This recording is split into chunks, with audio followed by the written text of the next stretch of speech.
So the first thing to consider is that Gurdjieff always spoke about how the human being is made of three basic centers. So you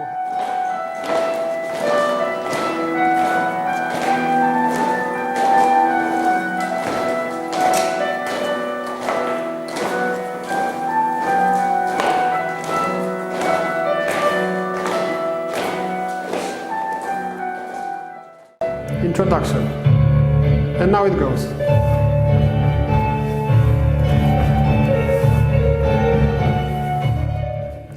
If it's a more complex exercise, one attitude can be made of one step and one arm gesture or posture and one head movement, or maybe saying a word at the same time.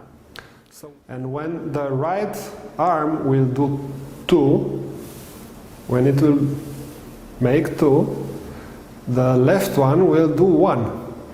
So it will be 1, 2, 3.